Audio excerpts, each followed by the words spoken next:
Salve, pessoal! Muito boa noite a todos. Sejam todos bem-vindos para mais uma noite de GEO em Casa. Para quem não me conhece, eu me chamo Anderson e desde 2012 escalo no GEO, o Grupo de Escalada Esportiva e Montanhismo da Unicamp. É com grande alegria que abro, em nome de todos os membros da comissão SOS GEO, o último dia dessa primeira edição do GEO em Casa, um evento que contou com 4 atrações online gratuitas que foram pensadas com muito carinho de escaladores para escaladores. Se vocês perderam alguma live, todas elas estão disponíveis no canal no YouTube e na página do Facebook. Nosso desejo com este evento foi o de levar o GEO, que já foi palco de muitos bons momentos, até a sua casa e aproximar os nossos laços. Diante da gravidade do momento vivido por todos nós, não podemos deixar de reafirmar o nosso repúdio à gestão irresponsável e cruel do governo federal, não só no enfrentamento à pandemia, como também as suas manifestações de desprezo à vida, à saúde, ao meio ambiente, à educação e à diversidade. Torcemos para que esta fase de incertezas e sofrimentos se encerre o quanto antes, que a vacina esteja disponível a todos e que possamos, em breve, retornar com segurança aos nossos encontros presenciais no GEO. Sei que estamos todos ansiosos para a nossa última atração, o bate-papo com o Felipe Feifar, mas antes, vamos a alguns informes. Primeiro, para possíveis telespectadores que não conhecem o Grupo de Escalada Esportiva e Montanhismo da Unicamp, o GEO, segue um brevíssimo histórico. O grupo ele foi fundado na década de 90 e, desde então, é um notório democratizador da escalada na região de Campinas, oferecendo valores acessíveis para a associação e uma atmosfera plural e acolhedora. O GEO vem sendo sediado na Faculdade de Educação Física da Unicamp e, ao longo desses anos, já atendeu a milhares de pessoas e realizou diversas atividades de cunho social, desportivo e artístico. Atualmente, o grupo conta com uma parede vertical de mais de 8 metros para escalada em top rope, um boulder com inclinações de 45 e 30 graus e uma área para treinamento e condicionamento físico. Por fim, é importante ressaltar que todas as atividades do GEO só foram possíveis graças às muitas horas de trabalho voluntário de vários de seus membros. Atualmente, o grupo está aos cuidados da comissão SOS GEO, que tem como principal objetivo auxiliar o GEO na sua perpetuação como grupo independente, voltado para a disseminação ampla, com qualidade e segurança, da prática de escalada e do montanhismo. Estamos organizados em 3 frentes: a frente de regularização, a frente de integração, a qual é responsável imediata por este evento, e a frente de patrimônio. Aqui finalizo com um convite. Juntem-se a nós. Estamos fazendo muitas coisas legais e realmente avançando em alguns tópicos importantes para o grupo. E sua ajuda será mais que bem-vinda. É isso, pessoal. Obrigado até aqui pela atenção de vocês. Agradecemos a presença de todos e principalmente dos convidados, que generosamente toparam estar conosco. Agora, passo a palavra para o Evandro, que nos conduzirá nos altos papos com Felipe Feifar. Boa noite, pessoal. Como vão? Tudo bem? Espero que todos estejam com saúde.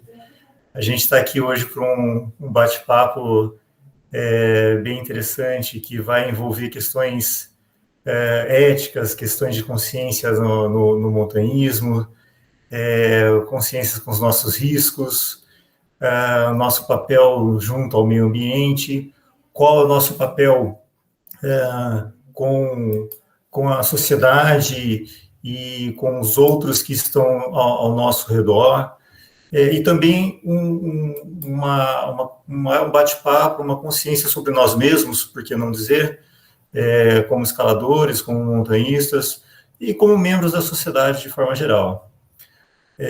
Para falar um pouco disso com a gente tem o prazer de receber o Felipe, que escala desde 2019. Ele faz aí consultorias em altura, é escalador, faz fotografias verticais. Ele tem uma formação com técnicas verticais, com áreas de trabalho profissional, com NR35, com ancoragens em rochas e árvores, o trabalho em altura, técnicas de resgate, de altos resgates, além de atuar como em condicionamento psicológico no montanhismo. Então, a sua experiência aí já formou vários escaladores, vários montanhistas, desde que começou a sua trajetória na escalada, e vai poder contar um pouco sobre esse papel do nosso consciente, dos nossos riscos e tudo mais que envolve no montanhismo. Felipe, boa noite, é um prazer tê-lo aqui com a gente. E manda bala, vamos bater um papo aí sobre o que você tem para nos dizer. Boa noite, Evandro. Muito obrigado pela introdução. Ayrton, Anderson, Vanessa que está no back aí dando a força. E para todo mundo que está assistindo a gente hoje, eu vou dar o meu máximo para que esse papo não seja chato, tá? Mas eu vou falar bastante. E aí eu espero receber várias perguntas que a gente possa discutir. A nossa proposta nesse Altos Papos é justamente fomentar a discussão. A gente poder discutir e argumentar sobre várias questões que envolvem a escalada como um todo, e o GEO é que está abrindo as nossas portas para isso, né?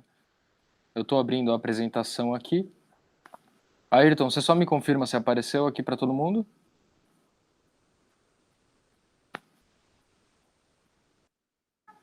Beleza. Então, gente, hoje a gente vai estar falando da escalada. A gente colocou esse nome de escalada consciente, mas a gente vai estar falando das consciências que envolvem a nossa prática. Não só na escalada, mas em tudo que envolve a vida do escalador, e aí a gente entra até no meio, no meio social comum, mesmo não envolvendo a escalada. Primeiro eu vou falar um pouquinho de como foi a minha trajetória e de como eu acredito que seja um bom formato para a educação do escalador hoje em dia, tá? Então, acho que todo mundo acabou iniciando na escalada com uma experiência. Então a gente foi para a rocha e tudo mais, ou foi para o indoor. No meu caso foi o indoor, eu comecei no GEO mesmo. E aí lá eu comecei a escalar em top rope e fui aprendendo a fazer os procedimentos de segurança e tudo mais. E a partir daí eu fui conhecendo as outras modalidades de escalada, fui entrando em contato com os equipamentos, com todas as formas que a gente tem de fazer escalada. Não sei se todas, mas com uma boa parte delas. E teve um momento que, assim, eu estava escalando, desde que eu entrei, eu comecei no GEO numa sexta-feira à tarde, na monitoria da Vanessa. E desde então, segunda, quarta e sexta eu estava no GEO, e quando abriu uma brecha, de final de semana também, a gente entrava escondidinho lá. E aí, tá tudo certo aí? Beleza. E aí, num desses treinos, eu acabei cruzando com o Vitor Messias, e eu já tinha ouvido falar muito dele, da fama dele, um cara sensacional, reconhecido, e eu grudei nele e falei, cara, eu preciso aprender, eu quero aprender com você, me ensina tudo que você puder.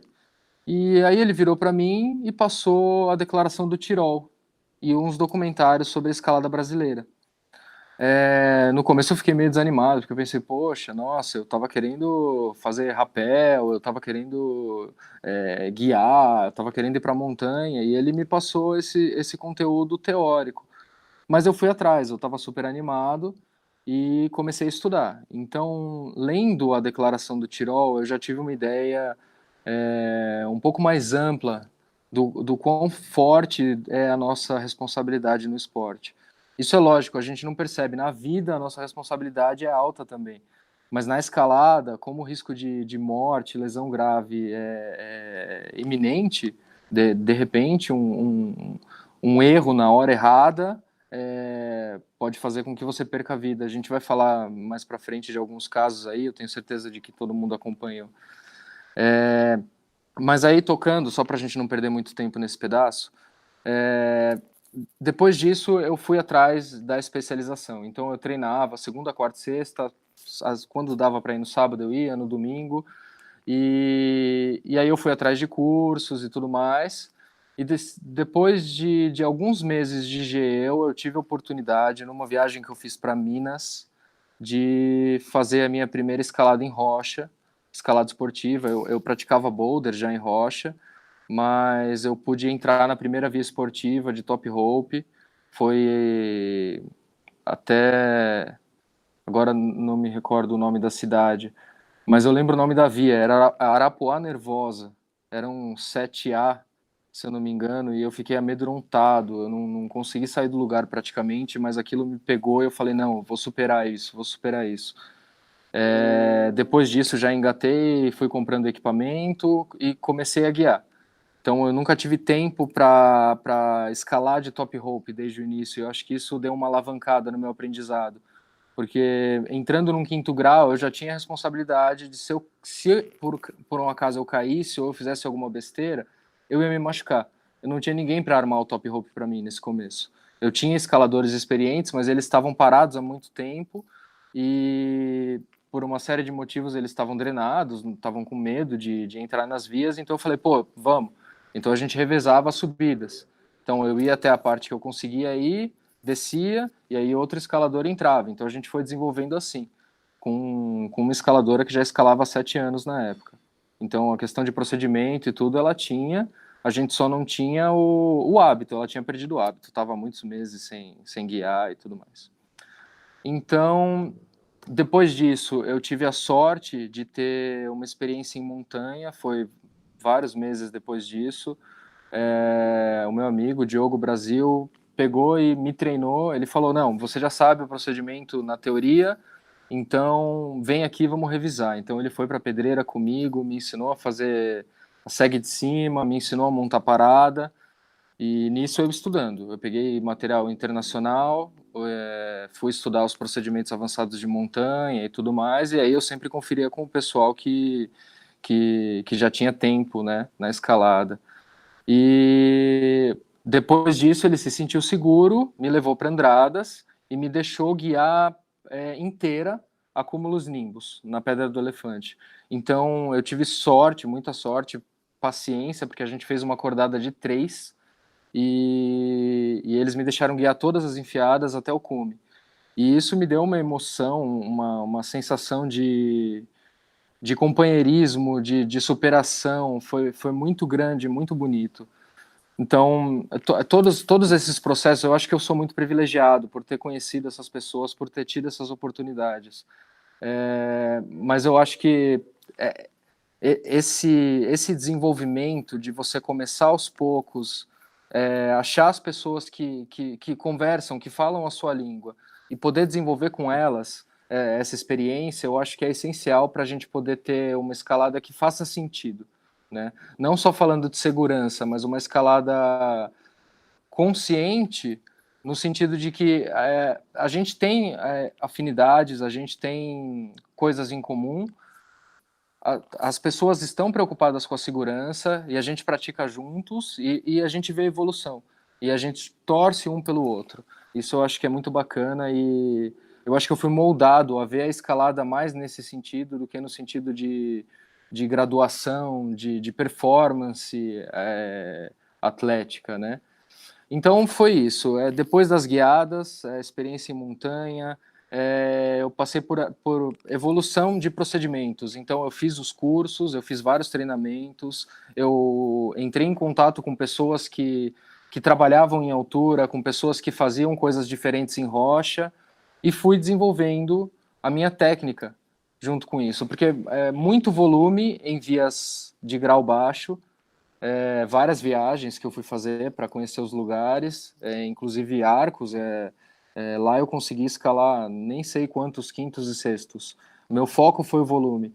Então isso me deu uma leitura, eu acabei desenvolvendo muito bem essa questão. Então eu não estava preocupado com o grau, a gente vai falar mais disso depois, um pouco mais para frente. E por fim, a nossa história. Por que eu coloquei essas setinhas aí, dando loop nessa lista?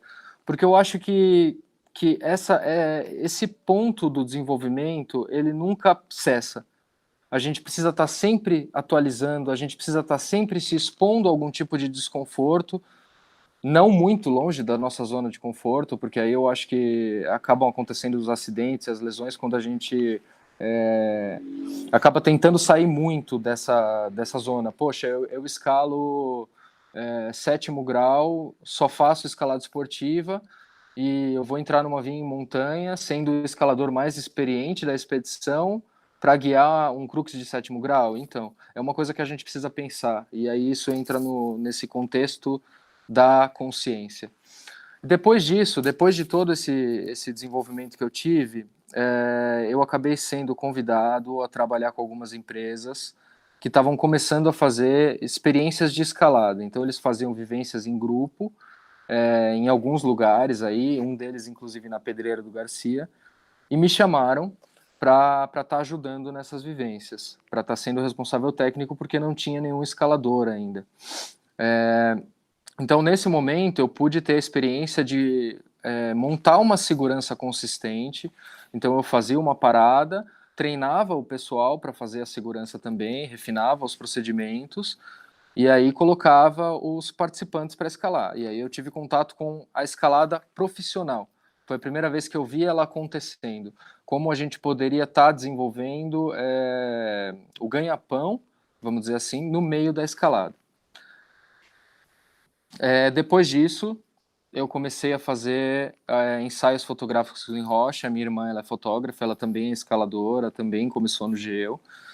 E a gente vem se desenvolvendo nesse sentido. Eu treino pessoas para início de escalada ou para refinamento de procedimento. Quando a pessoa, às vezes, está insegura, não quer guiar, não sabe fazer um rapel, eu faço algumas vivências com essas pessoas. E eu também treino as pessoas que têm medo de guiar. Então, a gente faz a gente tem um procedimental diferenciado para a pessoa entrar na via e ela sentir, ter uma experiência próxima da guiada até o ponto que ela se sente confortável, e aí a gente vai introduzindo. Então ela entra já clipada, às vezes na 3ª, na 4ª costura, e ela tem um trecho não exposto para continuar guiando para cima. Depois a gente vai abrindo espaço para o psicológico da pessoa não acabar atrapalhando muito esse desenvolvimento. Voltando nessa parte da história, a gente tem coisas muito bonitas que estão entrando para a nossa história, coisas incríveis aqui no Brasil e no exterior. Por vários momentos, escaladores foram capa de jornais e revistas por conquistas que são realmente louváveis. Aqui eu coloquei 2 fotos, uma é da Areta, que recentemente conquistou o cume do Everest, e como a revista Trip colocou, a primeira brasileira preta no topo do Everest. E eu achei incrível essa história, porque eu fui pesquisar sobre a vida dela, eles começaram a noticiar. Eu já estava acompanhando ela antes dela ir para o Everest. Ela estava vendendo camisetas e tudo para ajudar na expedição. A Grade estava participando. E ela conseguiu. E foi muito bonito ver todo esse processo dela. Ela compartilhou inteiro no Instagram, foi muito bacana. E tem o Vitor Negretti, que fez o cume do Everest sem o oxigênio suplementar. Então, são histórias que inspiram muito a gente. Eu só coloquei escaladores brasileiros, mas a gente tem escaladores no mundo inteiro que estão realmente rompendo barreiras e estão se superando e estão elevando o nível da nossa prática, que a gente pode chamar de esporte, mas também, para mim, é quase como uma prática espiritual. Só que a gente também acaba passando diversas vezes por perdas, por situações que são difíceis de lidar. Constantemente a gente acaba perdendo alguém que a gente conheceu, algum amigo e tudo mais. Coloquei aqui a foto do GEO, porque isso é importante para o nosso grupo, a gente ter essa lembrança, essa memória. Eu tive o privilégio de dar SEG para o filho dele lá no GEO, numa das monitorias. E a gente também tem um caso recente do Inácio Bianchi, que faleceu em Cruzeiro, né, por conta de um procedimento incompleto. Ele estava fazendo um rapel, ele não fez o nó na ponta da corda, a corda não estava meada, ele acabou caindo. Aí a gente começa a falar dessa nossa consciência no sentido de psicológico mesmo, a consciência no sentido do que vem à mente, do que vem à atenção, tá? Fora esses dois casos, a gente ainda tem várias outras pessoas, o Davi, que acabou falecendo no pantano, tudo mais. A gente precisa começar a pensar, assim, a escalada, ela tem risco, a gente ama esse esporte, a gente quer que o esporte evolua, a gente quer que mais pessoas continuem praticando, que iniciem no esporte, mas a gente sempre precisa ter essa sombra e pensar, se eu não tiver atento, se eu não for responsável com os meus conhecimentos, se eu não tiver consciência do quanto eu sei, do quanto eu não sei, do quanto eu preciso do outro, a gente não vai longe. A gente precisa desenvolver isso. A escalada no Brasil ela está engatinhando, ela ainda vai alcançar patamares imensos. A gente vai conseguir ver tudo isso, eu espero. Tá? Então a gente entra nisso, esse ponto dos riscos. A gente escala no Geo, no muro do Geo, sempre de top rope.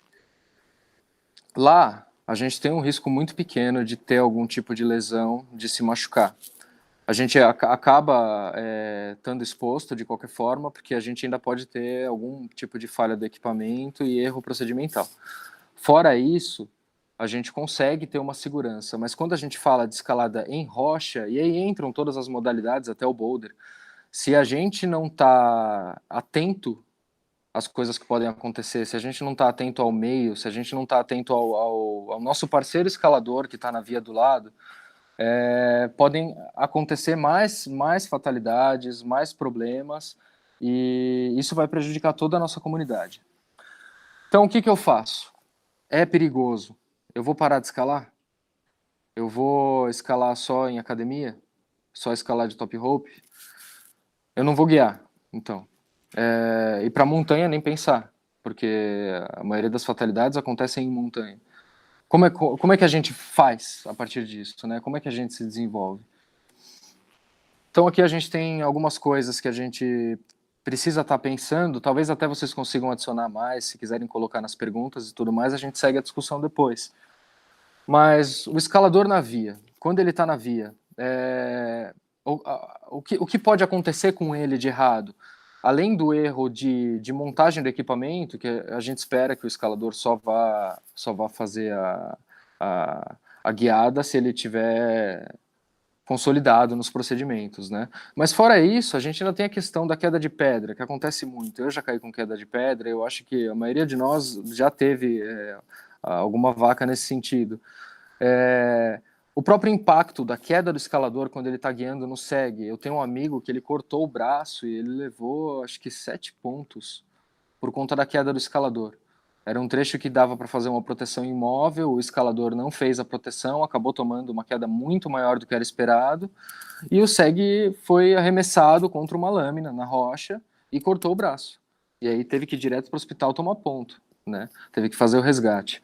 Fora isso, a gente ainda tem a questão da exposição da queda, quando a gente está fazendo uma via muito positiva, ou quando a gente tem platô, tem um ângulo, a gente escalou muito longe da costura, saiu, você vai pendular. A própria distância das costuras, que é uma coisa que a gente acaba não se preocupando muito em esportiva, mas em montanha é muito presente. Às vezes a gente sobe 15, 20 metros sem ter uma costura no meio do caminho. Sair muito da linha, isso daqui eu acho que se aplica mais ainda ao cenário de montanha. Quando a gente está escalando e de repente você não levou o croquis, você não consegue ver as chapeletas, aí você fala, não, eu vou por aqui. E aí se perde, se coloca numa situação de risco, né? Agora tem um outro exemplo. Na escalada esportiva é muito comum isso. Pular costura. Eu entro no crux, eu não quero me prejudicar, eu não quero perder a cadena, então eu pulo a costura e aí eu acabo caindo depois do crux, né? E aí eu tenho uma exposição muito maior. Fora isso, quando a gente está no pico, a gente ainda tem uma exposição muito grande aos animais. Eu acho que eu não conheço nenhum escalador que escala com frequência em pontos naturais, em rocha, que não teve algum acidente com abelha, cobra, vespa, aranha, escorpião. Pelo menos a gente viu. A gente viu alguma coisa. Eu já tive que abandonar uma via por causa de marimbondo. E já passei perrengue em andradas por causa de abelha. Por sorte não deu nada, mas a gente sabe da história do Davi, né? E aí a gente continua falando da consciência, ter tudo isso em mente, não para causar medo, não para dar pavor, mas para a gente saber que são situações que a gente precisa ter atenção. Qualquer hora a gente pode estar exposto a um risco desses e a gente precisa saber como agir. E a gente só vai conseguir agir nessas situações se a gente já tiver o conhecimento prévio, se a gente já tiver essa predisposição. Então, eu preciso ter um kit de primeiros socorros, eu preciso ter uma rota de fuga, eu preciso ter o celular, eu preciso ter possibilidade de alguém me encontrar. São várias coisas que a gente precisa pensar, né? Aí entra essa questão da consciência do risco. Eu até coloquei hábitos simples, um pouco de estudo, muito treinamento e uma pitada de criatividade. Por quê? Criatividade. O certo, eu acho que é a gente estudar. A gente estuda o procedimento, o máximo que a gente conseguir. Estuda o procedimento na teoria, arruma um lugar seguro, principalmente em casa, se tiver a possibilidade de fixar uma ancoragem forte o suficiente, aí coloca um colchão embaixo, uns crash pads, e aí começa a treinar os procedimentos, vê se vai dar certo. Deu certo, pega algum escalador experiente e treina esse procedimento na rocha. Pega um instrutor, o Evandro é instrutor, ele provavelmente passa esses procedimentos com as pessoas, tem vários instrutores que conseguem passar. Fora isso, a gente precisa treinar, sempre treinar nós, tem um grande repertório de nós que a gente pode estar usando. Tendo os básicos, a gente já consegue se virar. Mas eu queria falar de um nó específico, que não é nem um nó, é um laço, se a gente for considerar, mas a gente acaba chamando de nó autoblocante, que a gente pode usar para fazer a segurança do rapel. Esse também é um procedimento simples, que muitos escaladores acabam negligenciando. A gente poderia estar usando sempre, mas aí por uma questão de agilidade, não vou colocar agora, e aí de repente naquela situação você acaba soltando a corda e despenca do rapel. Teve até um caso interessante que noticiaram num grupo de escaladores brasileiros, faz cerca de 2 meses, que tinham 3 escaladores numa montanha e um deles bateu o pé e falou, não, eu quero a segue de grigri, faz de grigri e tudo mais. E o guia estava subindo, caiu um raio perto, os 3 escaladores desmaiaram. Se não fosse o grigri, se não tivesse essa função autoblocante, provavelmente pelo menos o escalador estaria morto hoje. Então, a gente sempre tem como minimizar o risco, sempre com consciência, né? Independente da experiência de cada um. Outra coisa que a gente pode fazer, o pessoal antigo acaba fazendo o rapel no loop da cadeirinha, com o ATC no loop da cadeirinha, e aí a gente faz o ProSic na perneira. Esse procedimento ele funciona, mas para escaladores novos, se você não passa direitinho com ele o comprimento do cordelete, se ele deixar o cordelete muito longo, ele pode acabar desbloqueando a corda ao encostar o nó autoblocante no ATC.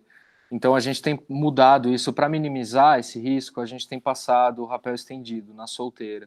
Então a gente usa o primeiro, o segundo, o terceiro elo da multi-chain, depende qual o modelo da multi-chain, para fazer isso, e aí faz o ProSic no loop. São práticas simples, a gente vai acostumando a tomar algumas posturas, até algumas posturas, que vão minimizando muito a chance de alguma coisa dar errado. Tá? Outra coisa, sempre fazer o backup da multi-chain, isso a gente pode fazer, da solteira. Você faz um backup com um mosquetão de rosca, com uma costura, se uma das ancoragens acabar dando problema, você tem a outra. Sempre se atentando, por isso que a gente precisa estudar. Sempre se atentando à possibilidade de ter o shock load, de alguma coisa dar errado. Outra coisa, teve um caso, esse daí já não é tão recente, mas de um escalador que estava usando uma cadeirinha velha e o loop da cadeirinha estourou. O cara morreu. Então isso é uma coisa que a gente precisa ter, sempre atenção com o equipamento. Tá em dúvida? Faz um backup. A gente pode backupear praticamente tudo. Faz o backup, coloca um cordeletezinho e faz um nó. Outra coisa que tem dado problema também é o nó de arremate, quando a gente vai fechar cordelete. A gente pode, simplesmente mudando. O pescador duplo, principalmente para quem é iniciante, tudo que eu estou falando assim não se aplica muito aos escaladores experientes, tá? Com exceção dos procedimentos básicos de colocar o nó na ponta na hora de fazer o rapel. por conta dessa última fatalidade, seria imprudência minha não incentivar isso. Mas com exceção de alguns procedimentos, a gente pode minimizar o risco de quem está começando. Então, por exemplo, o arremate no cordelete. Quando eu vou passar para os meus alunos, eu explico, eu falo, olha, muita gente faz com o pescador duplo, ele é muito usado, mas eu aconselho a fazer o 8 guiado. Então a gente faz o 8 guiado invertido, então ele vai entrar e sair, né, em pontas opostas, e aí a gente já tem uma segurança fácil de conferir e que vai ser tão boa quanto um pescador bem feito, tá? E aí eu coloquei no slide essa questão da criatividade. Por quê? Porque se o nosso repertório de procedimentos é grande, se a gente consegue ter um estado de consciência atento durante a escalada, se alguma coisa der errado, a gente consegue improvisar. É lógico que a gente precisa estudar uma série de conceitos, a gente precisa entender algumas lógicas, mas nada impede de você usar o seu bom senso, se você tem treinamento, você tem repertório, para conseguir se livrar de situações complicadas de uma forma mais fácil, tá? Então, sempre se ater a esses detalhes, porque é uma coisa que eu não sei se eu coloquei no slide mais para frente, mas eu estava lendo num material estrangeiro que a maior parte dos acidentes eles não acontecem por um erro isolado. Eles acontecem por uma série de pequenos erros, um sucedendo o outro. Então, de repente, a gente vai fazer uma via longa e leva pouca água porque não quer carregar peso. Aí você já começa a ter a questão do mal-estar, você pode ter desidratação, facilita a insolação. Então, aí é o primeiro erro, e aí você vai economizar equipamento. Então, aquela via tem 15 costuras, o croquis está pedindo para levar 3 costuras de 1 metro, eu não estou afim, eu vou levar só costuras de 15 centímetros, sem um motivo para estar aquilo lá. Então, a gente vai se colocando cada vez mais em risco e chega num ponto em que você está numa situação em que você ou acaba se machucando, ou acaba machucando alguém, ou fica impedido de continuar e precisa pedir um resgate. Teve um incidente faz 2 semanas, 3 escaladores foram resgatados num pico porque um deles desmaiou, porque eles tinham levado pouca água. Então, são erros bestas que fazem a gente acabar se prejudicando e prejudicando a comunidade como um todo, né? Então a gente sempre precisa pensar nisso, na nossa responsabilidade da escalada. Por que somos escaladores, né? Nós somos escaladores, acho que todo mundo deve ter as suas justificativas, mas o objetivo primordial, eu acho que todo ser humano, é buscar a felicidade. A gente chegar em algo mais próximo de alguma plenitude, né? E por conta disso, a gente precisa estar vivo para continuar escalando. Senão a gente não tem mais nada a adicionar. Somos todos escaladores. Eu fiz uma brincadeirinha aí e coloquei o nosso amiguinho Alex solando um prédio. Isso daí é uma piada, porque eu acho que pelo menos depois que a gente começa a escalar, não sei se todo mundo, mas a maior parte dos escaladores, vira e mexe, a gente vê alguma coisa na cidade, alguma estrutura e fala, putz, deve ser legal escalar isso daí. Isso acontece tanto em rocha como acontece em qualquer coisa que a gente consiga subir. Então, nós não somos escaladores só quando a gente está escalando, nós somos escaladores o tempo inteiro. E a gente escala, principalmente, quem escala outdoor, escala principalmente em ambientes naturais. Então, a gente usa da natureza para ter a nossa prática de lazer, a nossa prática profissional, a nossa prática espiritual. E mesmo que seja pouco, a gente gera impacto. E aí a gente entra naquele segundo significado da consciência, né? A gente tem o significado psicológico da consciência, que é trazer tudo aquilo que não está no inconsciente, né? E a gente pega a consciência no sentido moral, no sentido ético. A gente está utilizando, usufruindo da natureza, de um meio que não é nosso, ele é habitado por uma série de formas de vida e às vezes até tem comunidades humanas próximas do local, então a gente tem responsabilidade com tudo isso. A gente precisa zelar, preservar e ajudar o desenvolvimento desses meios. A gente não pode só utilizar nosso prazer. Então eu vou lá, só escalo, deixo meu lixo, jogo tudo ali, faço minhas necessidades e vou embora. A gente precisa ter consciência do que a gente está levando para lá. É muito mais fácil da gente pensar, eu estou levando bem. Quando tem seres humanos, a gente até consegue ter uma linguagem, a gente consegue conversar, consegue cultivar uma política da boa vizinhança, mas com a fauna e com a flora isso fica um pouco mais complicado. Então a gente consegue minimizar o nosso dano, porque a gente não pode simplesmente chegar e ficar plantando muda de árvore, porque a gente pode desestabilizar todo um sistema, né? E aí a gente precisa pensar em tudo isso. E sempre lembrar, isso está na Declaração do Tirol e está na Declaração dos Direitos Humanos. Todos têm o mesmo direito à vida, à paz, ao lazer, tá? A gente precisa zelar por isso, não só pelo nosso, mas pelo do outro. Então a gente já entra nessa questão de a nossa responsabilidade aí, ela já está aumentando.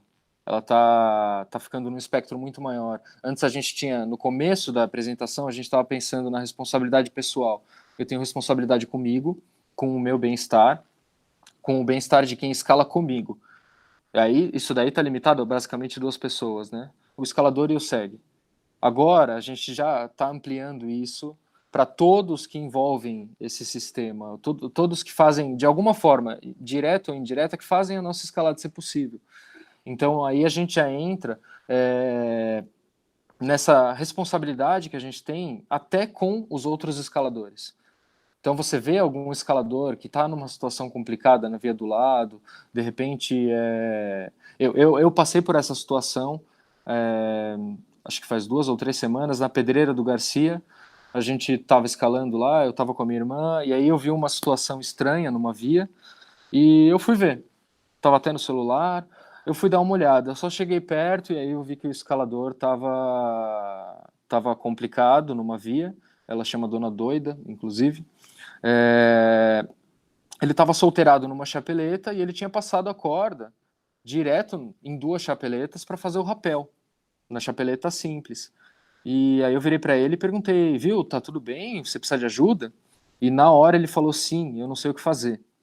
E aí eu já pedi, ajudei ele no procedimento, enfim, se vocês quiserem ler o relato, tá na CBME, foi publicado, eu acho que é o último relato.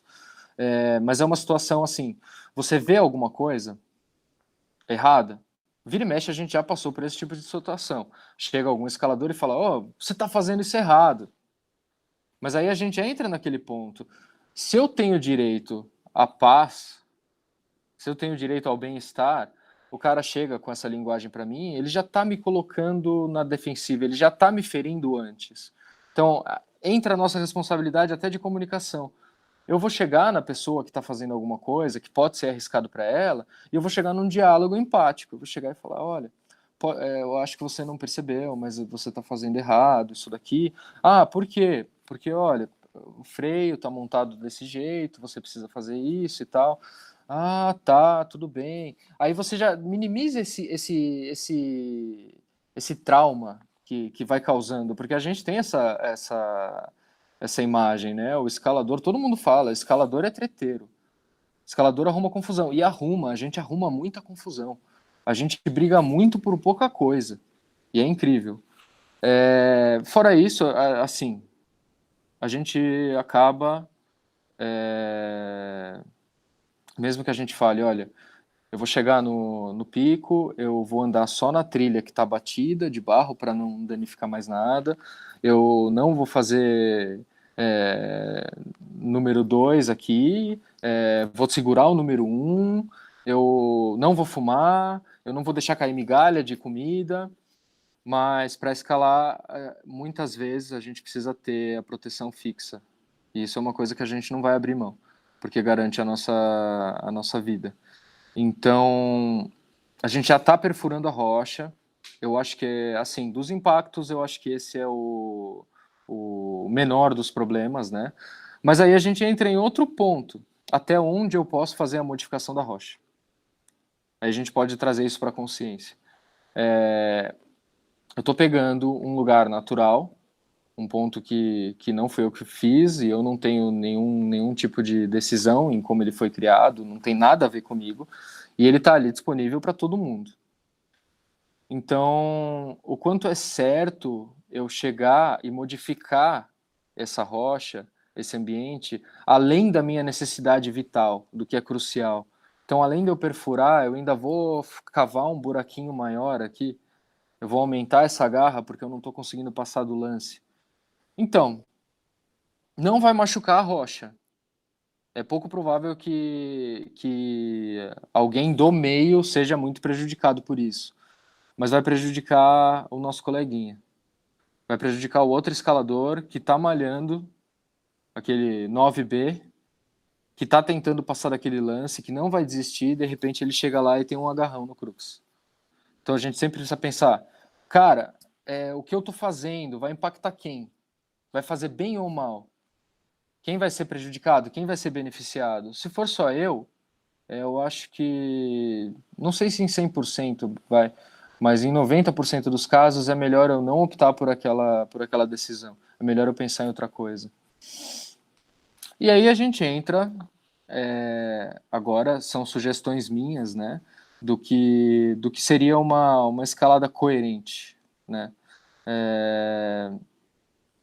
Qual é o objetivo que a gente deve ter? Eu não sei, eu já conversei com muitas pessoas, principalmente os iniciantes, que, eu comecei a escalar agora. Eu perguntei, tá, mas e por quê? Por que você quis começar a escalar? Ah, porque eu tenho medo de altura, ou porque eu acho lindo, ou porque eu quero ficar forte, ou, enfim, domínio do corpo.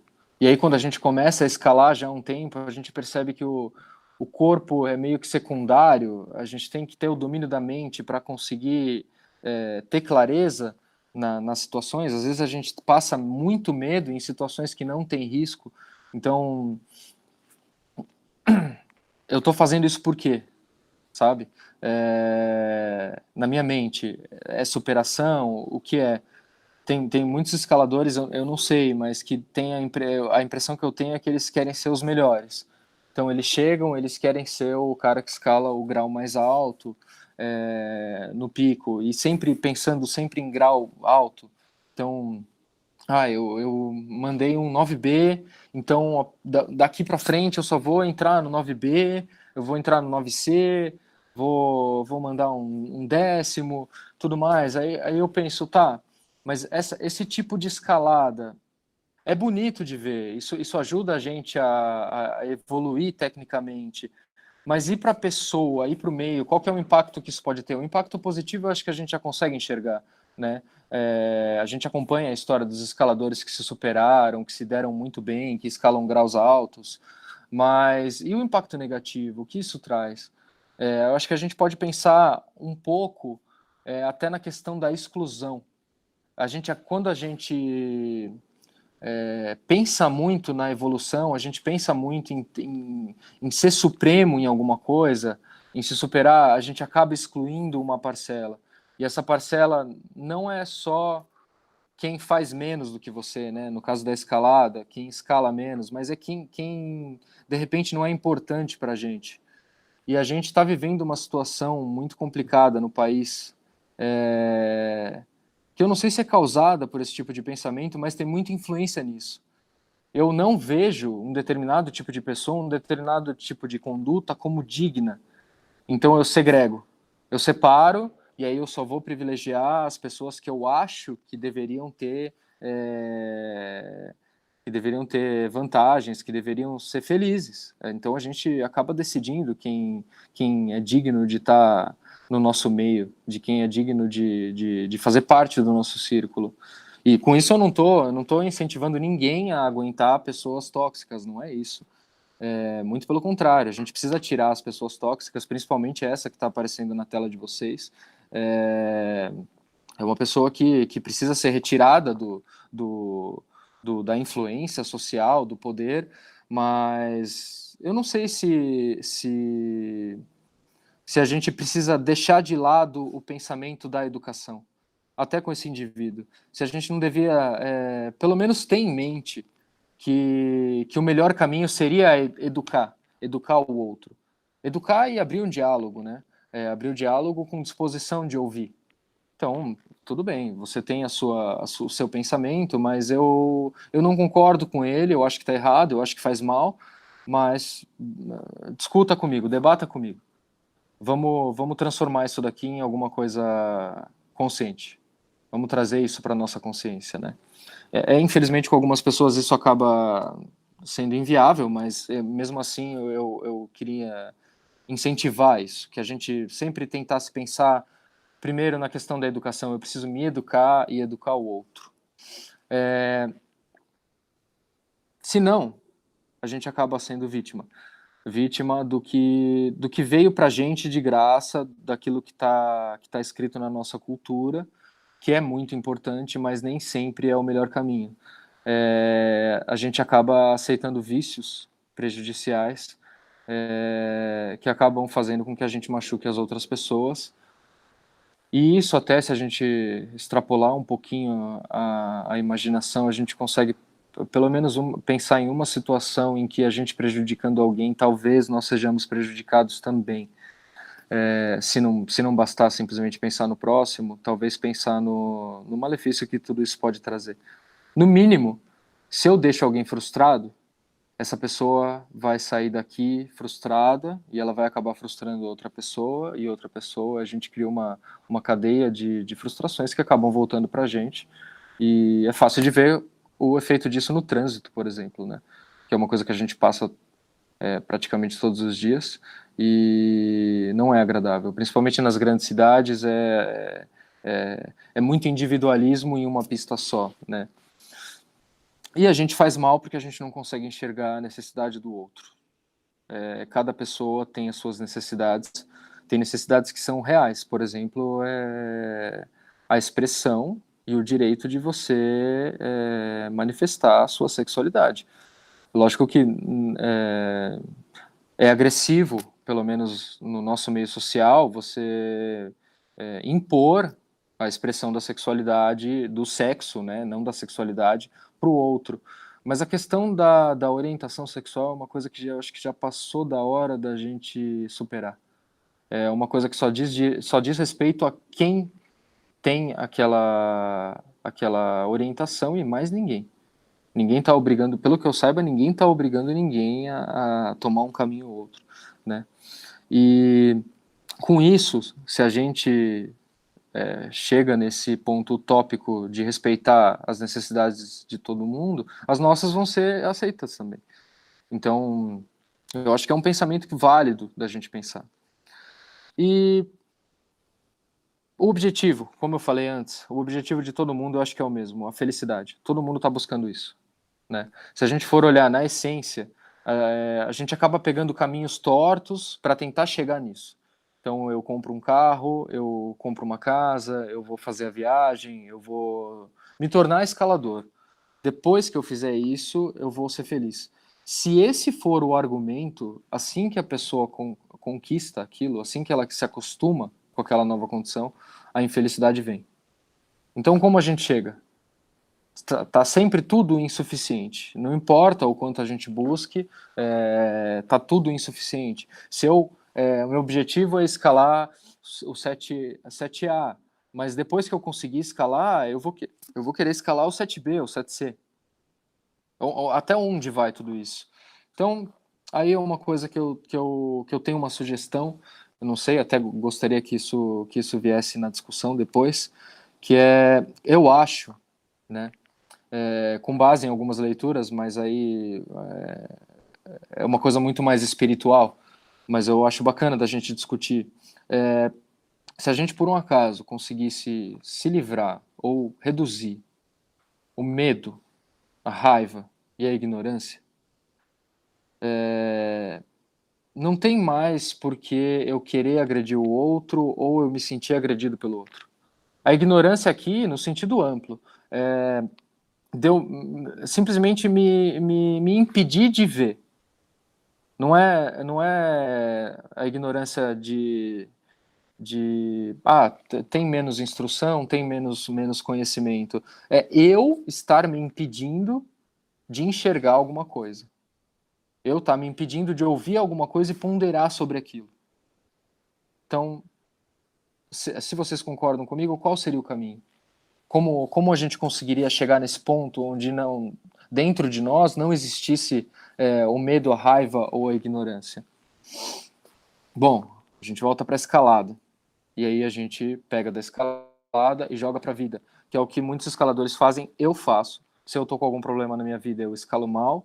Se eu tô escalando bem, a minha vida acaba tendo uma facilidade. E eu vejo esse reflexo. Não sei se isso acontece com vocês também, mas para mim isso é muito nítido. Então, a gente está falando da nossa linguagem, da linguagem da escalada. Se a escalada pode ser um ponto de prática da consciência, como é que a gente faz?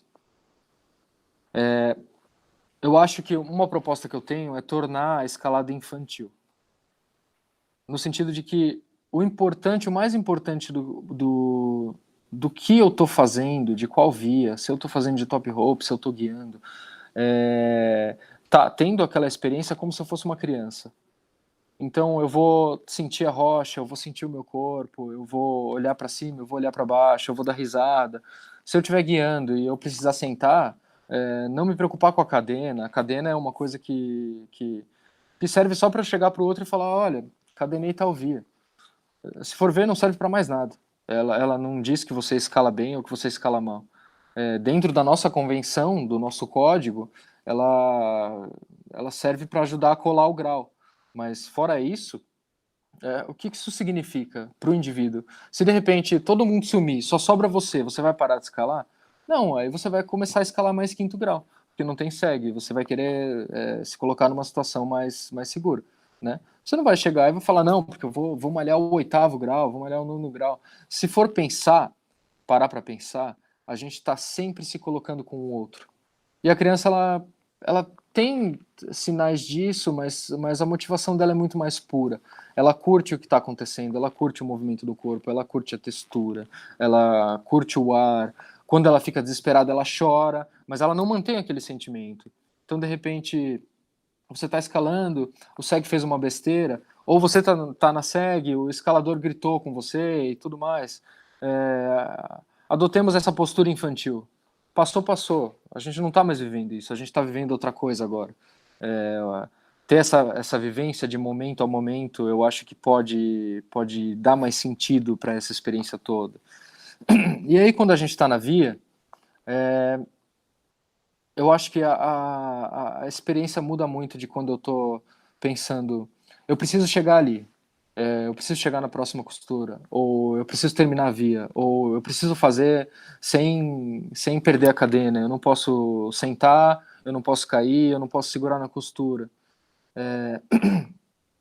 Respira. A gente faz a escalada respirando, aí a gente move uma mão, sente a rocha, vê se a aderência tá boa, sente o grip, respira, sente o equilíbrio do corpo, se movimenta para um lado, para o outro, respira, entra no 5º, entra no 7º grau, entra no 9º grau. A questão é só não ser preciosista, eu preciso fazer, eu preciso. Faça aquilo que te dá vontade. Escale pela experiência da escalada e não pelo grau, não pela conquista, não pelos parabéns. Pô, monstro, você mandou, né? A gente pode tornar essa experiência muito mais meditativa do que graduativa, do que gradativa, não sei. Acho que isso daí ia fazer um grande efeito. Eu me vi em alguns momentos nessa busca do grau. Então, quando eu estava escalando, eu pensava, eu preciso mandar. E eu fiquei algumas semanas nessa mentalidade. E aí eu percebi que não estava mais prazeroso. Eu não estava mais com a mesma vontade de ir para a rocha. Eu estava ficando desanimado, eu estava ficando frustrado. Eu queria ir entrar, e aí mandava, ficava super feliz. Só que depois, aquele sentimento de insatisfação vinha de novo, eu tinha que pegar um novo projeto para malhar de novo, e aí eu tive sorte, porque eu já estava consciente disso, aí a importância de termos consciência, de pelo menos querermos consciência. Eu estava consciente disso, mas eu não estava praticando. E recentemente eu me lesionei. Eu tomei uma queda, era exposto, e eu machuquei o ligamento do joelho. E eu tive que continuar indo para a rocha, porque eu continuo com os treinamentos, só que eu tive que escalar de tala. Então, apesar de continuar, eu já não, eu entrei num sexto sup, senti o ligamento do joelho e já não consegui continuar. Então eu tive que lidar com essa frustração de eu parei no tempo agora, eu não estou conseguindo subir mais o grau, porque se eu não estou conseguindo escalar um sexto sup, eu não vou entrar no oitavo que eu estava pensando em entrar, porque o sexto sup já me machucou. Então agora eu estou parado, eu vou ter que esperar meses até o meu joelho voltar para depois entrar. E como é que eu vou tornar essa escalada de novo valorosa para mim, né? Porque eu vivo escalada. Então, se eu estiver vivendo uma coisa ruim, uma coisa incompleta, minha vida toda vai estar refletindo isso. Eu preciso, pelo menos, ter meios mentais de conseguir fazer as coisas de uma forma que para mim seja significativa, né? E aí, entra nisso. A escalada, consciência, todos nós juntos. Como é que a gente trabalha nisso? Vivendo o que está acontecendo agora, tá? Tentando entender o medo. O medo que eu estou sentindo agora, ele é um medo porque eu estou exposto? É porque tem risco iminente? Ou é um medo porque, de repente, eu não estou querendo arriscar alguma coisa? A escalada mostra isso pra gente várias vezes. Antes da gente entrar num lance novo, a gente sente receio. A gente não entende como vai ser, de repente a gente não sabe como vai ser a próxima garra. Então eu preciso entender de onde está vindo. Eu preciso entender o que está acontecendo com um outro escalador. O escalador que é chato, que vem e xinga, que fica falando mal de todo mundo, por que ele está fazendo isso? O que ele sente? O quanto ele sofre dentro dele para ser tão crítico, para perder tanto o tempo dele prestando atenção no outro. O que ele tanto despreza, né? É uma existência meio infeliz no meu ponto de vista. Então eu acho que a gente pode partir desse princípio. Olha, o que essa pessoa está passando, né? O que ela tem de tão ruim que ela está perdendo tempo comigo que sou tão ruim para ela, né? E aí a gente pode ajudar, a gente estende a mão aonde a gente puder atuar, onde a gente puder fazer alguma diferença. De repente chegar para alguém que está começando e falar, olha, faz o curso com esse cara porque ele é muito bom, né? Indica alguém. De repente é chegar para alguém que está fazendo um procedimento errado e falar, olha, esse procedimento tem risco por conta disso, disso, disso, eu aconselho você a mudar para esse procedimento e tudo mais. Então a gente tem papel de favorecer todo o meio, e todos os meios, né? É que é muito difícil a gente falar de um meio que a gente não participa, mas se a gente consegue ir mudando só o nosso ciclo, né? A padaria que a gente frequenta, o pico que a gente escala, o posto que a gente abastece, essas pequenas coisas, essas pessoas, inconscientemente, elas já vão começar a passar uma paz, uma felicidade muito maior. Se todo mundo praticar isso, a gente está contribuindo para todo o sistema, para o meio como um todo, mesmo que de forma mínima, né? É aquela questão da gota. É uma gota no oceano. Aí tem dois pontos. O oceano seria menor sem a gota, mas a partir do momento que a gota cai, ela faz aquele arco, ela faz aquela onda que dissipa, né? Ela vai longe, depois ela some. Mas o que ela fez nesse caminho? A gente não sabe. E não é pra gente saber mesmo. É o nosso papel. Qual é o nosso papel? Somos escaladores. Não somos escaladores só na via. Somos escaladores na vida. Se a gente olha para as coisas que não são feitas para escalar e a gente pensa em escalá-las, somos escaladores aqui. Então, o nosso papel, o nosso objetivo na vida, ele acaba tendo um pouco a ver com a escalada. Então, é uma coisa que está muito mais ligada a um chamado. O escalador, primeiro que ele entra no esporte porque ele tem coragem, ele quer se superar. Mesmo que ele passe medo. Aliás, a coragem é a superação do medo. Você tem medo, você faz mesmo com medo e você consegue. Então, é isso que somos nós. Nós somos isso, nós somos corajosos, nós superamos o medo, a gente se coloca em situações complicadas, a gente cria laços, a gente forma grupos, redes de apoio, a gente incentiva. Quando o escalador tá guiando uma via difícil para ele, a gente grita, a gente fala, vai, vai, vai. Se o cara cai, a gente fica chateado, a gente sente. é muito menos competitivo, eu acho, a escalada do que, por exemplo, o futebol. O futebol a gente está torcendo para alguém ganhar e está torcendo para o outro perder. Na escalada, quando a gente está lá no meio, a gente está torcendo para todo mundo ganhar, porque é o desafio da pessoa.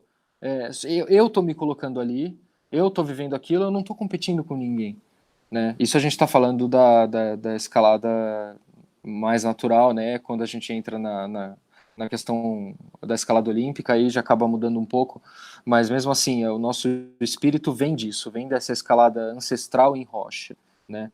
E eu acho que a gente tem uma força como indivíduos e como comunidade que, se a gente conseguisse explorar isso em todos os meios, se a gente conseguisse ter consciência de novo do quanto isso é importante, quanto foi importante na nossa vida e quanto é importante para os outros, a gente com certeza conseguiria mudar muita coisa, e a escalada não ia ser só o exemplo de um esporte de aventura arriscado, de uma coisa de louco, ele ia ser um exemplo de conduta de vida. Seríamos admirados pela nossa convivência com o meio, pelo que a gente faz.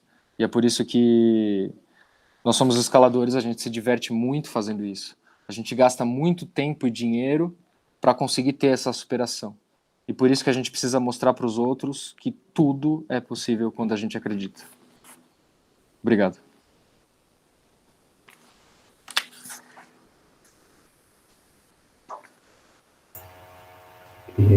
Legal. Uma discussão bem interessante do Felipe, bastante filosófica, né? Eu achei interessante, assim, alguns pontos, mas eu não sei se o Evandro quer comentar alguma coisa antes, o Ayrton, como que a gente ficou aqui nas discussões no YouTube. Parece que o pessoal hoje estava mais quietinho, acho que é o frio, né? É o assunto, Anderson, é o assunto, cara. Eu, assim, achei legal, assim, para poder comentar uma discussão e contribuir um pouco. Eu achei, assim, bom, tudo foi muito legal, mas sempre dentro de uma apresentação ou dentro de qualquer conteúdo, a gente acaba se atendo mais em alguns pontos, né? E um ponto que me chamou bastante atenção e que eu achei legal é essa ideia de as pessoas têm gostos diferentes e tá tudo bem, mas talvez tentar explorar a escalada no sentido mais amplo, né? Então, escalar bastante, escalar mais vias, escalar quintos, sextos graus, são, assim, vias lindas, e possivelmente esse repertório mais amplo de base pode até permitir que as pessoas em um futuro, enfim, próximo ou não, consigam vislumbrar uma escalada mais arrojada, né? Mas isso também, eu acho que é legal pela experiência que eu tive, por exemplo, uma vivência pessoal, mas ao mesmo tempo é particular, né? Eu acho que tem um pessoal que já tem um espírito mais arrojado e gosta desses desafios e tá tudo bem também. Mas é legal ter esse olhar um pouco mais da diversão e do volume. Eu achei bem interessante isso que você levantou. E tinha uma outra coisa que eu anotei aqui. Não sei se vocês querem complementar mais alguma coisa com relação a isso, né? E eu achei também legal essa ideia da gente ter uma postura mais participativa mesmo, né? Lógico que também entra numa questão bem pessoal, mas quando a gente se integra um pouco mais na comunidade ou num grupo, a gente consegue estabelecer relações que vão além da prática em si, né? A gente faz relações de amizade, vive momentos marcantes, e isso também é bem interessante. Então, eu gostei muito dessa visão um pouco mais da escalada, não como uma prática esportiva, que ela e tá tudo bem para quem considera, porque a escalada é tudo, né? Eu vou trazer aqui uma referência de um outro lugar, né? Eu tive a possibilidade de praticar capoeira durante algum tempo, e o meu professor falava assim, o que é a capoeira, né? E ele brincava falando que a capoeira era o que o momento pedia, ou como as pessoas querem se relacionar com ela. Então, eu imagino que a escalada, como qualquer outra prática, pode ser posta nesse lugar. Então, é interessante que a gente pode se relacionar com ela da maneira que a gente quiser, mas é bom ver, talvez, alguns aspectos que não são bem vistos, né? Ou não estão sendo tão bem vistos por causa de uma tendência, ou por causa de um momento que as pessoas estão vivendo. Aham.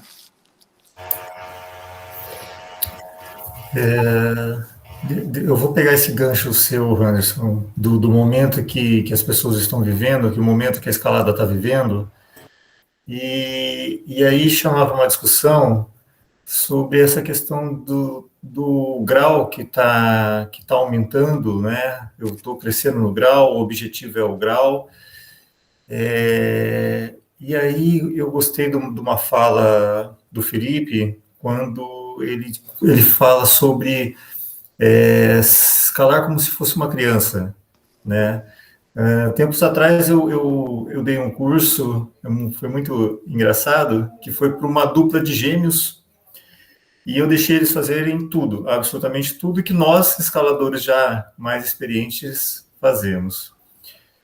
E, e aí eu levanto a questão seguinte: será que a escalada está deixando de ser lúdica para ter um compromisso com o resultado?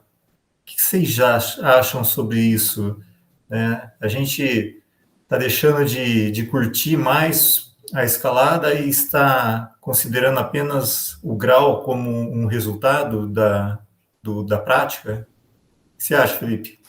Olha, Evandro, eu acho que, bom, pelo menos a vivência que eu tenho, eu espero muito estar errado, mas eu acho que, pelo menos a maioria das pessoas que eu tive contato, dos iniciantes, eles sempre entram com um objetivo.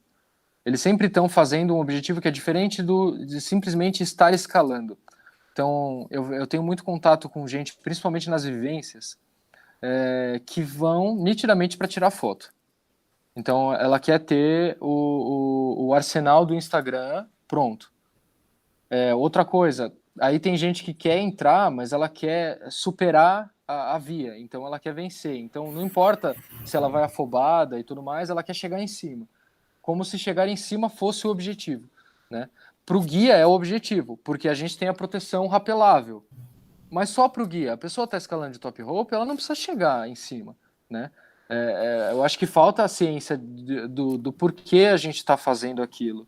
A pessoa quer se superar porque ela vai contar para o amigo que conseguiu fazer a via. Ou, de repente, porque ela vai se sentir forte porque conseguiu terminar a via, né? E aí, como eu explorei na apresentação, eu acho que, assim, é válido. A gente tem que respeitar todos os tipos de pensamento. Mas eu não sei se a escalada vai ter tanto valor para contribuir na vida da pessoa se for dessa forma, entende? Isso é o que eu penso a respeito disso. Acho que todo mundo acaba tendo um objetivo, é difícil da gente se desvincular desse objetivo. E é isso que eu estou propondo. Essa apresentação foi montada justamente para a gente se desvincular de um objetivo que seja diferente da prática. De simplesmente fazer, de chegar e escalar, de aprender, estudar, lógico, porque isso garante a nossa vida, mas de ter a experiência, de viajar, conhecer lugares e escalar o quinto, o sexto, o sétimo, tanto faz o grau, sem se importar com o grau. Legal, legal.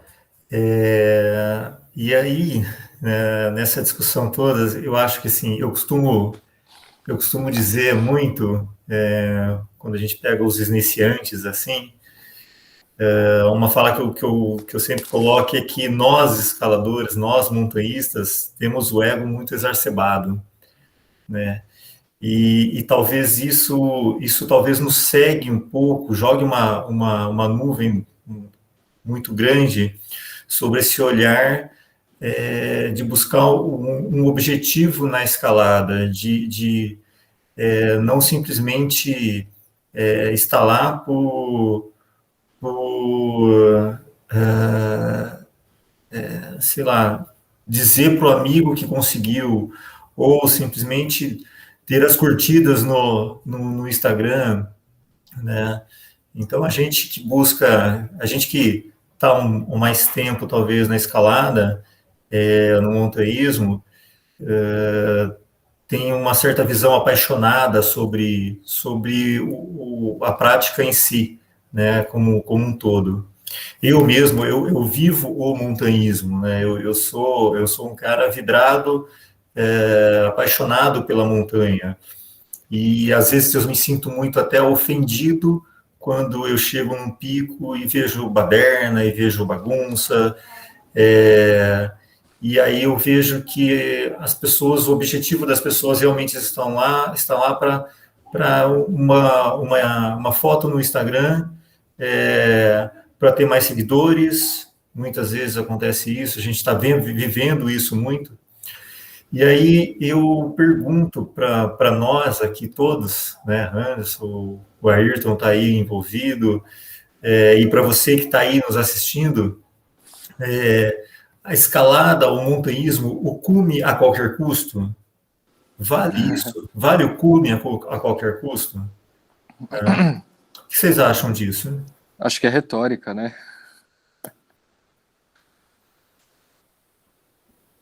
O que você pensa sobre isso, Anderson? A gente está assim lidando, né, com assuntos bem delicados e pessoais, muitas vezes. O que eu acho, assim, do que eu vivi e do que eu vejo é que você se possibilitar ter uma prática mais ampla, né, não tanto focada em um grau de dificuldade, pode te permitir experiências mais felizes, assim, na escalada, e possivelmente evitar que você passe por muitos apuros, né? Bom, a gente vive numa sociedade bem acelerada, onde a gente quer as coisas rápidas, né? E possivelmente, para quem está começando, há um entendimento de que escalar mais forte é avançar mais rápido na escalada. E isso pode colocar a pessoa primeiramente em apuros, né? Porque, cara, quando você vai escalar uma via assim que está sempre no seu limite, você nunca sabe o que vai acontecer, né? Principalmente quando você está começando, porque qual é o seu limite, né? Como você se comporta com isso. Todo mundo aqui já passou, imagino, por experiências imprevisíveis na escalada. Eu, por exemplo, eu tive uma questão mal resolvida com a escalada durante muito tempo, cara. Então, muitas vezes na rocha, eu me fazia essa pergunta na rocha, encordado, no meio da via, me perguntava, meu Deus, o que eu tô fazendo aqui? E o que estava errado, entendeu? Era a escalada, era a via, era... Não, na verdade, era eu que estava me pondo numa situação que mentalmente, fisicamente, eu não deveria estar passando naquele momento, né?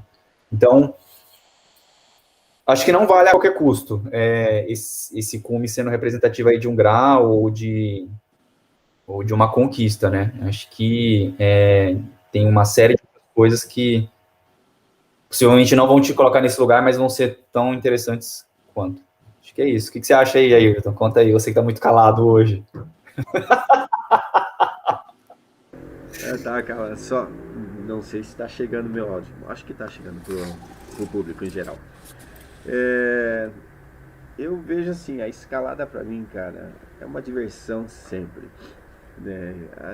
Não me pego assim, tentado a falar, cara, vou escalar o nono e vou arrebentar. Não, velho, eu vou escalar, vou me divertir, vou ser feliz, vou chegar lá no cume, vou ver a paisagem que eu amo de paixão, né, de estar lá em cima, na paz, na tranquilidade. É bem mais uma questão, como o Fer falou mesmo, uma questão bem mais espiritual, bem mais, né, da alma do que o esporte agressivo de ter que fazer, de ter que cumprir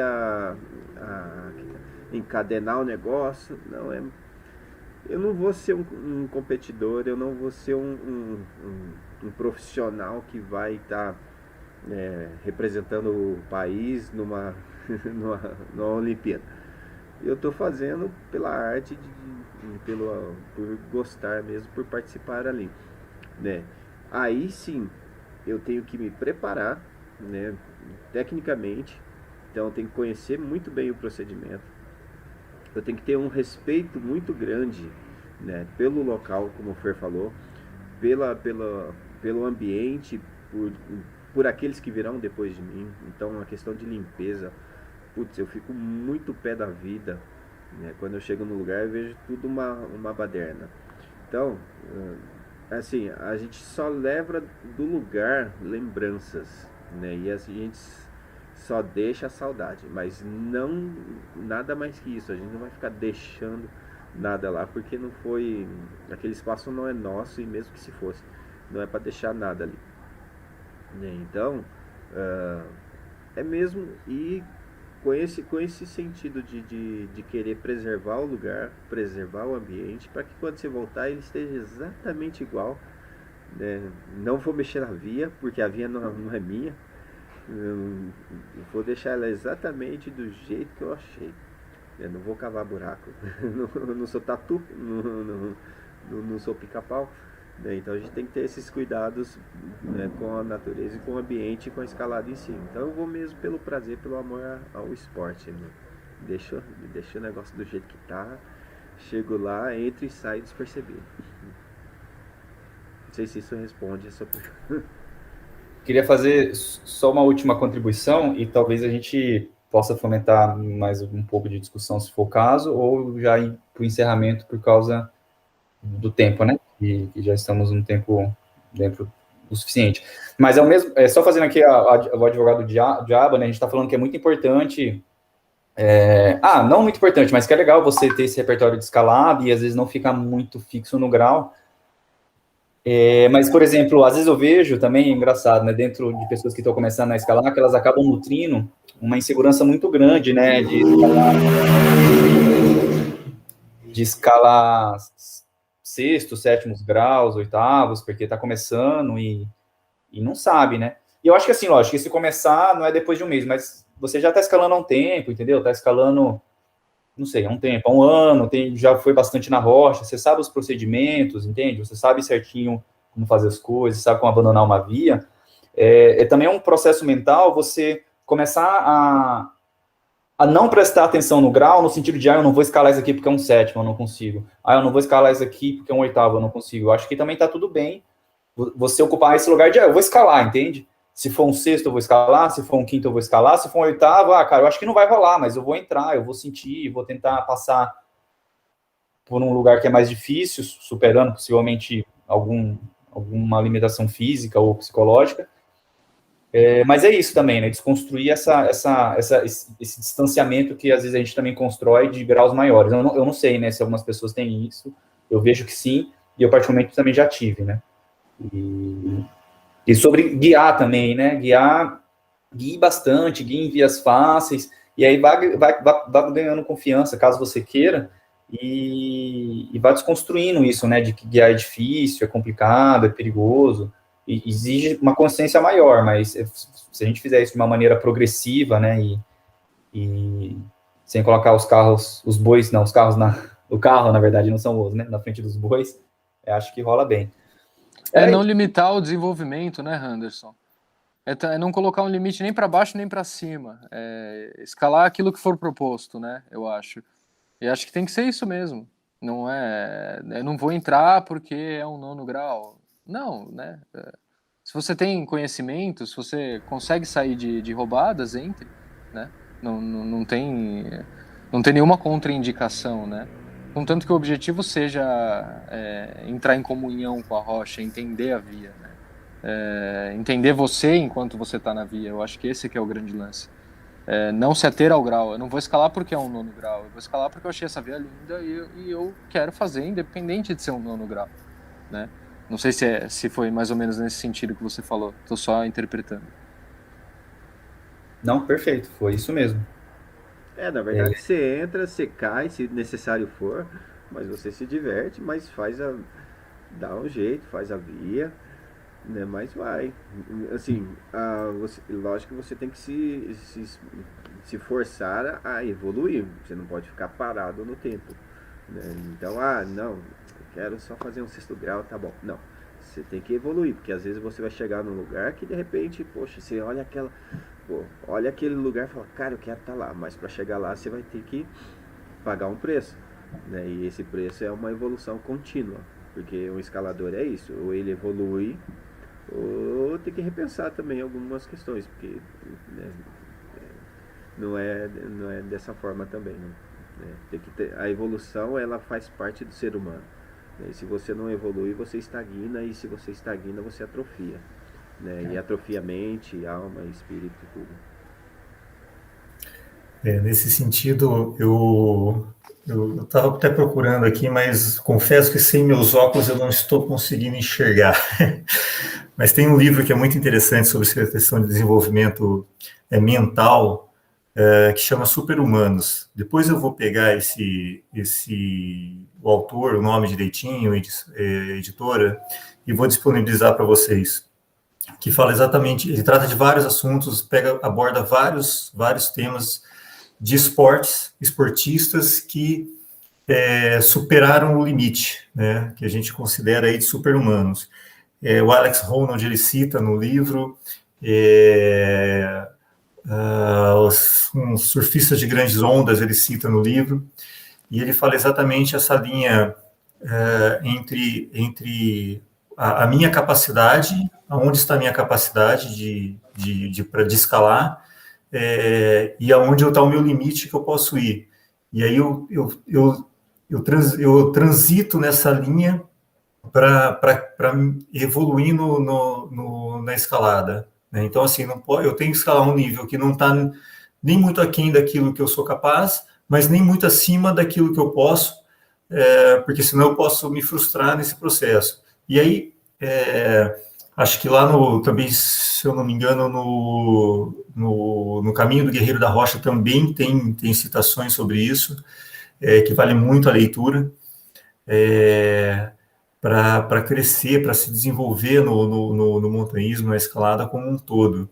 Né? E fazer ter essa consciência que o Felipe citou bastante durante a apresentação dele, do nosso papel na sociedade, nosso papel no montanhismo. E aí talvez eu fiz uma anotação aqui que é algo que eu sempre questiono muito o meu interlocutor quando ele está se propondo a falar sobre montanhismo. E aí eu chamo a atenção para nós que temos mais experiência, né, do nosso papel como formador de novos, né, escaladores, de iniciantes, aquele que nós estamos iniciando. O Felipe falou do Tratado de Tirol, que foi promulgado lá em 2002 na conferência sobre o futuro do montanhismo, dos esportes de montanha, alguma coisa assim. E o Tratado de Tirol, uma das coisas que ele cita lá, nas suas não regras, né, mas boas maneiras, o papel do escalador, do montanhista mais experiente na formação do iniciante, né, o papel de nosso cuidado que nós temos que ter na hora de iniciar ou passar o conhecimento para um novato, né? E talvez eu chamo muita atenção para o cuidado que essa pessoa mais experiente tem que ter, se ela está realmente capaz de ensinar uma outra pessoa a se desenvolver na escalada, né? Não é só uma questão de ensinar um procedimento ou ensinar outro procedimento. Aquilo que o Felipe relatou, inclusive eu li lá nos relatos da CBME semana passada, Felipe, aquilo que você relatou, que ocorreu lá na Pedreira do Jardim Garcia, ocorre com muita frequência, a gente sabe disso, e ocorre por quê? Porque no aprendizado, né, desse novato, fica lacunas. Né? Então, o Felipe vai lá e ensina uma parte do rapel, eu vou lá e ensino uma parte da guiada, e o Anderson vai lá e ensina uma parte de montar a equalização. Para a formação desse novo escalador, vai ficar muito fragmentada. Né? Então, é por isso que eu chamo a atenção, né, do GEU, e o GEU tem essa responsabilidade com o desenvolvimento da escalada. Né? Vamos aí, a gente tem uma história de mais de 20 anos de escalada, né, esportiva na Unicamp. Né? O Felipe citou o Vitor, eu me lembro como se fosse ontem, eu escrevendo um e-mail para o GEU, relatando que eu tinha acabado de ouvir no rádio a notícia da morte do Vitor, e eu estava escrevendo um e-mail para o GEU, e isso ainda me arrepia, porque eu convivi com o Vitor, a gente tinha ali escaladas no GEU, escaladas fora dali, e é algo que ele trazia muitos ensinamentos para nós, né? Então o GEU tem essa responsabilidade com a formação do escalador iniciante, e nós todos, com a experiência que já temos, né, de escalada, incentivar o iniciante a procurar um clube, a procurar a federação, a procurar um curso para que ele efetivamente aprenda o montanhismo, a escalada, de forma completa e concisa, para evitar esse tipo de problemas que a gente vê no dia a dia na rocha, né? É lamentável que a gente ainda, com o advento da internet, a gente continua vendo erros acontecendo, discussões acontecendo em torno de ética no montanhismo, que deveria já não existir mais, né? Então, acho que o papel do GEU nesse processo, isso que a gente está fazendo aqui agora, esse bate-papo virtual, é algo que realmente tem que estar acontecendo mais vezes, falando de outros temas e de outras situações, trazer conhecimento técnico, mas também trazer esse olhar mais filosófico sobre o montanhismo. Então, acho que, nesse sentido, a gente, como mais experiente, tem muito a colaborar com o desenvolvimento do montanhismo. E, Felipe, se quiser falar mais alguma coisa para finalizar aí a apresentação, e aí depois a gente passa para o Henderson fazer a falação final. Só para não alongar muito, estamos todos cansados e com fome, né? Imagino. Isso que o Evandro falou é muito importante. Tem muita gente que até já escala há algum tempo que não tem consciência de que ficaram essas lacunas, porque a pessoa está sempre se colocando nas mesmas situações. Então, ela vai e escala sempre aquele mesmo conjunto de vias, sempre as vias que estão bem protegidas e tudo mais. Só que, invariavelmente, esse tipo de escalador acaba viajando.